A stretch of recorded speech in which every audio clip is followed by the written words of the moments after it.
Hi everyone, hope you're doing well today. This is Professor Hank, and in today's Python tutorial video, we're going to examine a powerful tool, an advanced tool, that allow us to customize how our objects behave, and we're going to do that by using a technique known as operator overloading. Let's start by discussing what exactly is operator overloading, and the way we can do that is with an example. So let's say that we wanted to find the sum of 8 plus 3. Now this is going to equal 11, and we'll see 11 on the screen, but we can also use plus for string concatenation. So we might have the string A, and we might have the string B, and we say string A plus string B. Now what this is going to create and display on the screen is going to be a new string, which is AB.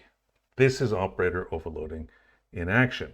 Python already knows how to handle the difference between addition for two integers and two strings. You can make your own classes respond to these operators in custom ways by defining special methods, which are also known as magic methods. First, let's create a simple class that doesn't contain operator overloading, and we'll call that class point, and we'll include an initializer. We'll have two parameters other than the self parameter, x and y, and we'll have two instance variables, one x, and we'll assign to it the x parameter, and then one y, and we'll assign to it the y parameter. Now if I instantiate two instances of this class, I might do something like this. p1 equals 0.32, and I might do p2 equals 0.41. Now what's going to happen if I try to add P1 and P2 together? So I might try to do something like this, P1 plus P2. Now this is going to generate an error. You can see right here, unsupported operand types for plus, point, and point. That's because Python doesn't know what the plus does or means for class point. Let's fix that by adding a method which is called add. And it's going to have that self parameter, and we'll have another parameter called other.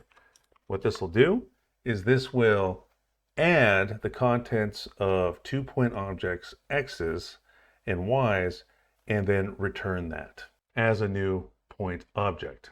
We'll have the return keyword here. We'll instantiate a new point, and we'll initialize it with the sum of self.x and other.x, and self.y and other.y.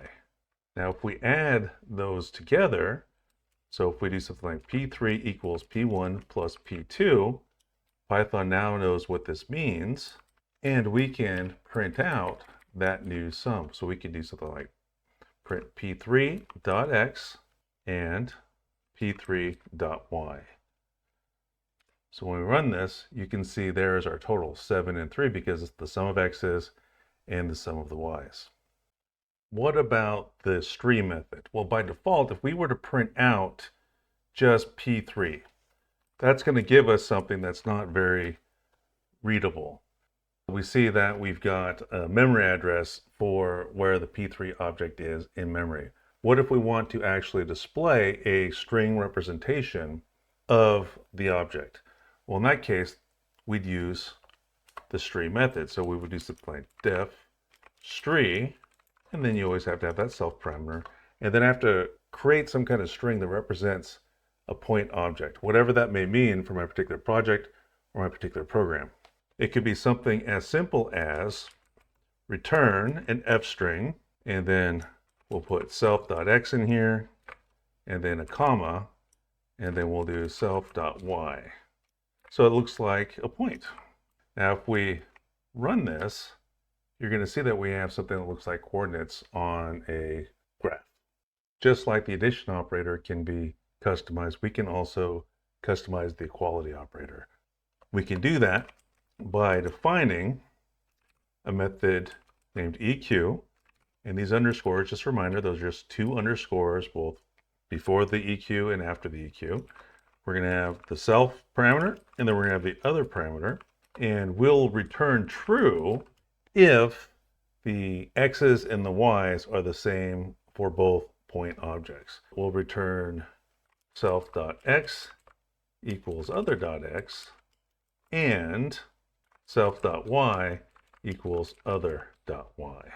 If both of those are true, then this whole expression will evaluate the true. So now if I compare P1 and P2, this is going to equate to false. Because remember, P1's got 3 in it, and it's got 2 in it, and P2's got 4 in it, and it's got 1 in it. So that's false.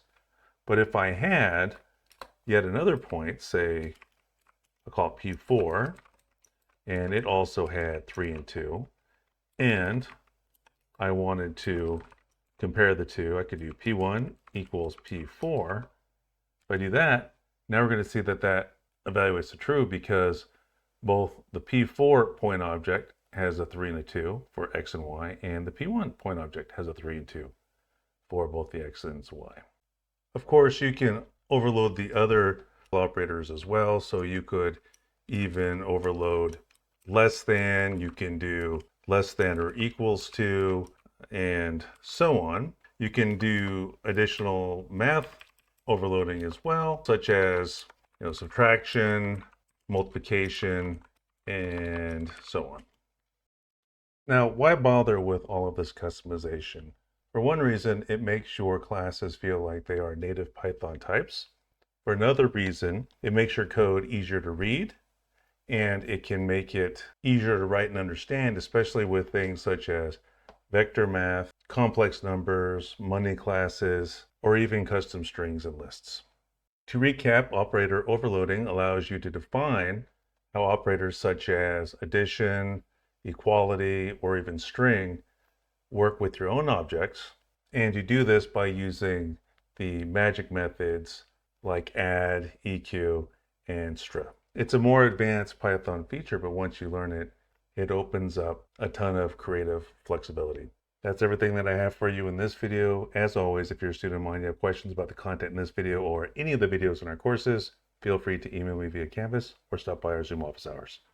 Thanks for watching, and we'll see you next time.